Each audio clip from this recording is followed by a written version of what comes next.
Olá, meu irmão, olá, minha irmã. Estamos aqui para falar um pouco da palavra de vida e tentar entender os mistérios de Deus com relação a nós, o que nós temos que nos envolver, o que nós temos que deixar de lado, aquilo que precisamos fazer para que nossa vida aqui na terra, antes do grande dia do encontro com Jesus, seja o mais sereno e o mais dentro da realidade daquilo que nós nos propusemos a fazer, a andar nos passos do Senhor Jesus. Eu sou o presbítero Adalto e este é o canal Palavra de Vida e vamos então começar com Mateus 12, está de 39 a 45, vou ler bem rápido para sermos breves. Diz assim, vou começar do 38, tá? Então alguns dos escribas e dos fariseus tomaram a palavra dizendo, Mestre, quiséramos ver da tua parte algum sinal. Mas lhes respondeu Jesus, uma geração má e adúltera pede um sinal, porém não se lhe dará outro sinal senão o do profeta Jonas. Pois, como Jonas esteve 3 dias e 3 noites no ventre da baleia, assim estará o Filho do Homem 3 dias e 3 noites no seio da terra. Os ninivitas ressurgirão no juízo como esta geração e a condenarão, porque se arrependeram com a pregação de Jonas. E eis que está aqui quem é mais do que Jonas. A rainha do sul se levantará no dia do juízo com essa geração e a condenará, porque veio dos confins da terra para ouvir a sabedoria de Salomão. E eis que está aqui quem é mais do que Salomão. E quando o espírito imundo tem saído do homem, anda por lugares áridos buscando repouso, e não o encontra. Então diz, voltarei para a minha casa. De onde saí? E voltando, acha desocupada, varrida e adornada. Então vai e leva consigo outros 7 espíritos piores do que ele, e, entrando, habitam ali. E são os últimos atos deste homem pior do que os primeiros. Assim acontecerá também a esta geração má. Meu querido, minha querida, não são poucas as vezes que nós vemos pessoas que procuram os caminhos do Senhor, procuram a presença do Senhor, mas eles querem ver sinais e prodígios. Isto tem acontecido regularmente. Parece que o envolvimento com o Espírito Santo é algo que tem que acontecer com manifestações que são sobrenaturais. Só que isso é sobrenatural. Se é sobrenatural, não é corriqueiro, porque se fosse corriqueiro, era natural. E às vezes as pessoas estão buscando este tipo de relacionamento e assim, pensam no seu coração. Se eu for lá e não tiver nenhum sinal, eu não sentir o Espírito Santo, eu não volto mais lá porque Deus não está lá. Eu creio no agir do Espírito Santo, mas Deus é soberano. Ele age na hora que Ele quer, conforme Ele quer, de acordo com o que Ele quer, com quem Ele quer. Só que o texto aqui ele vai nos falar a respeito disso aqui. Então, você vai ao templo. Você está procurando prodígios, sinais, curas, profecias diretas que falam diretamente contigo. E veja só, então você vai lá e até Deus fala contigo, mas o teu intuito é só procurar profecia. Mas quando você sai de lá, a tua fé, ela não está bem consubstanciada nas coisas de Deus. Então o que acontece? Aquilo corre um esfriamento espiritual. Quando você adentra a casa do Senhor, o Espírito de Deus se manifesta na tua vida, mas você não está com a tua vida no altar de Deus conforme deveria estar. A tua vida naquele momento que o Espírito invade o teu ser, você sente um alívio, uma sensação prazerosa, porque Deus está falando diretamente contigo. Mas a partir do momento que você sai dali e você começa no cotidiano com a tua vida longe do altar de Deus, o que acontece? Naquele momento que o Espírito Santo estava ali, a tua casa, a tua vida está limpa e adornada. Só que no momento que você começou a viver a vida cotidiana, a vida normal do dia a dia, você não está aos pés do Senhor Jesus, você só está aos pés do Senhor Jesus no momento que você está na igreja. A tua casa está limpa e adornada. Toda aquela coisa ruim que estava na tua vida, ela fala assim, anda por lugares áridos e diz, voltarei para a casa de onde eu vim.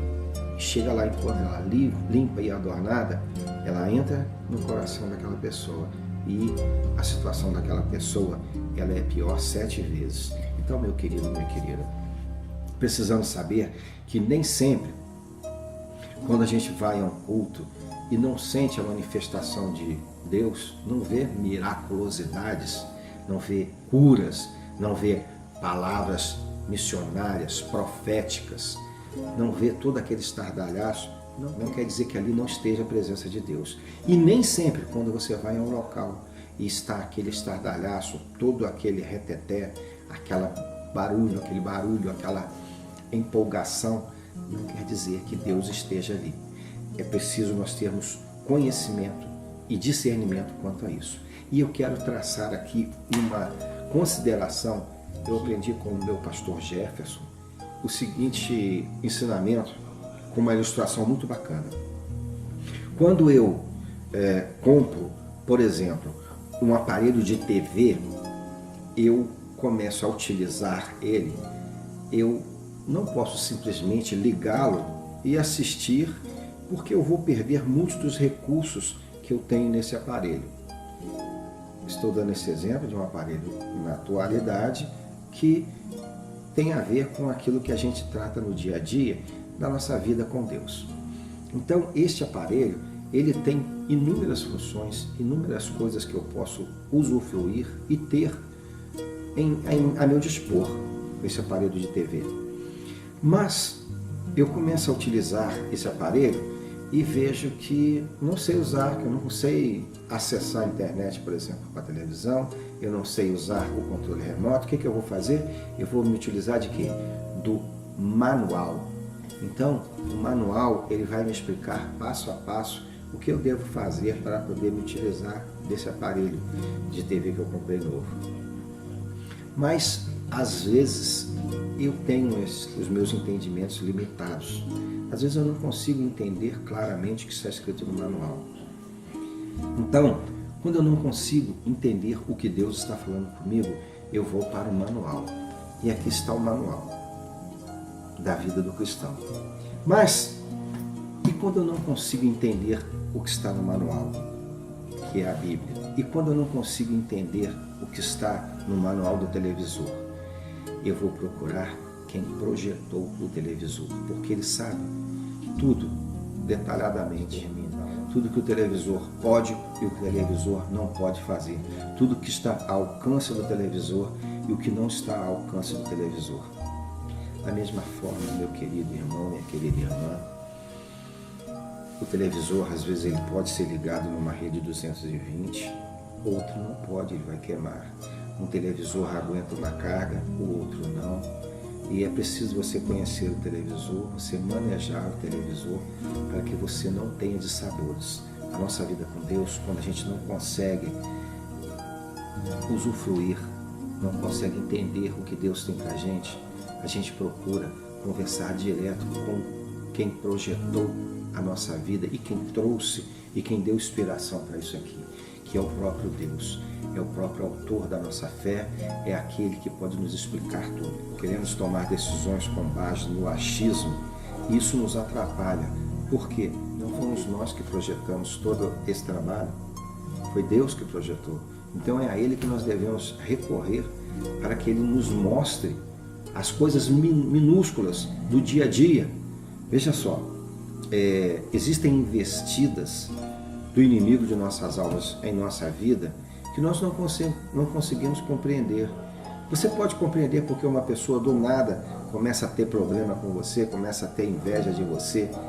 Você não consegue entender, mas quando Deus começa a te explicar e te mostrar certas coisas que você, humanamente falando, você não consegue entender, você começa a ver o agir de Deus na tua vida e fique sabendo que o inimigo ele não se preocupa com aquele sujeito que não dá frutos para Deus, que não dá testemunho, que não tem uma vida diante de Deus. Ele se preocupa em atingir você que procura andar nos caminhos de Deus, que não consegue, mas está interessado em andar nos caminhos de Deus. Portanto, todas as investidas, quando Deus, o próprio Deus, fala contigo, Ele não precisa falar contigo no culto que tem aquele movimento todo. Às vezes você sentado, você se ajoelha, ou você ora, ou você eleva teu pensamento a Deus e o Espírito Santo começa a trabalhar na tua vida e não precisa ser aquele mover, aquele alvoroço. Então, meu querido e minha querida, não é sempre que nós vemos um alvoroço que é o Espírito Santo. E não é sempre que nós vemos alguém calado que ele não tem o Espírito Santo. E o falar em língua é uma das virtudes de quem tem o Espírito Santo, de quem é batizado com o Espírito Santo. Então, meu querido irmão, minha querida irmã, eu espero poder ter colaborado com você, assim como Deus me ajudou muito nesta ilustração que o nosso querido pastor Jefferson, da igreja wesleyana em Pedras Brancas, foi direcionado por Deus para falar, e é uma ilustração que tem a ver com a nossa vida no altar, com tudo aquilo que nós nos propusemos, tudo aquilo que nós nos dispomos a fazer para Deus e que às vezes nos vemos cegos, humanamente falando, e não conseguimos entender. Que Deus possa abençoá-lo rica e abundantemente. Em nome de Jesus. Vou dar uma pausa agora. Vou falar sobre a vida do cristão com relação às coisas do Espírito. Você agora está se questionando assim, poxa, mas o presbítero Adalto acredita ou não nas manifestações do Espírito Santo na vida do cristão? Eu acredito piamente nas manifestações do Espírito Santo na vida do cristão. Acredito que quando você vai à igreja, o Espírito Santo pode falar contigo, ele pode fazer todas aquelas movimentações e aqueles movimentos que nós temos visto em muitos locais, mas também entendemos que existem situações e casos que são excessos, que são manifestações emocionais e que Deus não fala contigo apenas na igreja, Ele fala contigo todo dia, na vida secular. Querido Deus, em nome de Jesus, nós entramos na Tua presença e eu quero, Senhor, te agradecer, Senhor, pela forma como Tu fala conosco. Abençoa, Senhor, o meu irmão, a minha irmã que agora ora comigo e, Senhor Jesus, faça, Senhor, que ele veja, Senhor, aquilo que os olhos humanos não conseguem ver. Senhor, mostra para ele, Senhor, onde está a Tua presença, que para que, Senhor, nós possamos sentir a Tua presença, necessariamente nós não temos, Senhor, que estar com as emoções à flor da pele. Nós poderíamos sentir a Tua presença também, Senhor, numa situação muito tranquila e numa situação de serenidade. Se não assim o fosse, Senhor, Teu Evangelho não estaria propagado até os dias de hoje. É bem verdade, Senhor, que nós cremos no mover do Espírito Santo, mas sabemos, Senhor, que tudo tem sua hora, tudo tem um lugar, um motivo e tudo tem o seu propósito debaixo dos céus. Meu Deus, então, nos dê, Senhor, sabedoria para discernirmos, Senhor, o que é Teu e o que não é Teu. E, Senhor, retira de nós esta ansiedade em estarmos ávidos pelas manifestações, Senhor, calorosas que nada tem a ver com o Teu Espírito. Queremos sim, Senhor, que o Teu Espírito se manifeste em nossa vida, mas da forma, Senhor, que Tu quer, que Tu deseja e que é a mais adequada para nós. Assim nós te pedimos e já te agradecemos. Em nome de Jesus. Amém. Meu irmão, minha irmã, inscreva-se no nosso canal, compartilhe este vídeo, ative o sininho e dê o joinha. Deus possa abençoar.